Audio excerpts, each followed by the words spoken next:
Perkenalkan, saya mahasiswa aktif di Universitas Katolik di Asal Manado, jurusan S1 Ilmu Keperawatan.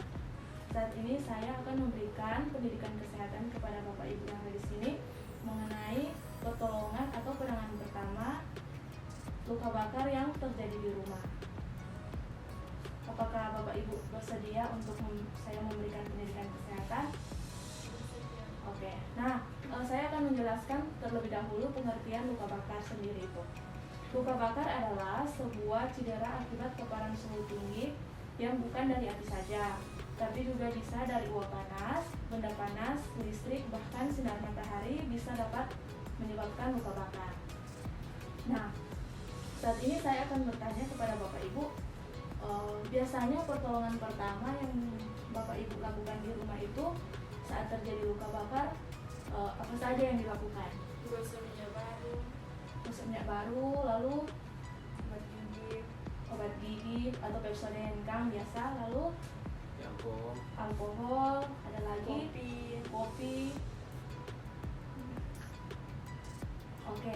Nah, dari cara-cara tersebut untuk menangani luka bakar, apakah menurut Bapak Ibu itu benar atau salah? kurang yakin benar atau salah. Kurang yakin ya. Nah, cara-cara tersebut yang Bapak Ibu sebutkan itu adalah salah besar. Kenapa? Karena cara-cara yang Bapak Ibu lakukan tadi dapat memperparah luka bakar tersebut, dapat mengakibatkan kotor dan dapat memperlambat proses penyembuhan luka. Nah, jadi di sana bagaimana cara untuk pertolongan pertama atau langkah-langkah pertolongan pertama yang bisa Bapak Ibu lakukan saat terjadi luka bakar di rumah.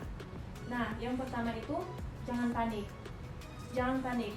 Karena kalau kita panik tentu kita bisa menambah luka. Misalnya kita memegang benda panas, lalu kita panik, mungkin kita karena sudah mengalami rasa sakit, mungkin kita pegang lagi benda itu. Nah, bahkan itu bisa menambah luka itu sendiri, bahkan memperparah luka itu karena sudah pegang benda panas lalu pegang lagi. Nah, jadi poin pertama itu jangan panik, tetap tenang. Lalu kedua, kalau sudah terjadi luka bakar, alirkan luka dengan air mengalir selama 10-20 menit. Nah, air di sini air dengan suhu normal.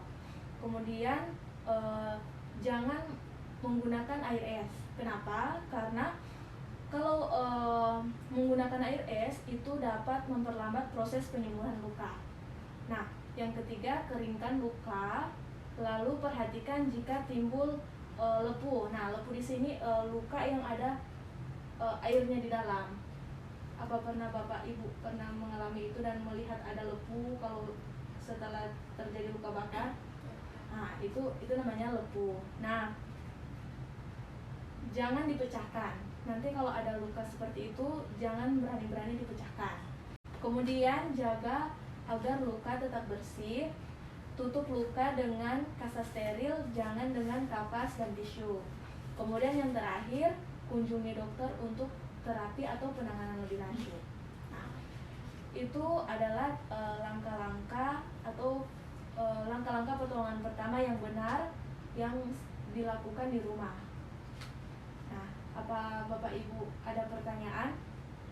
Tidak, sudah cukup jelas. Sudah cukup jelas. Oh, oke. Kalau begitu saya akan permisi. Kalau Bapak Ibu ada pertanyaan nanti, saya akan meninggalkan nomor telepon saya. Nanti Bapak Ibu bisa menghubungi saya jika ada pertanyaan-pertanyaan yang bisa ditanyakan kepada saya. Nah, saya permisi.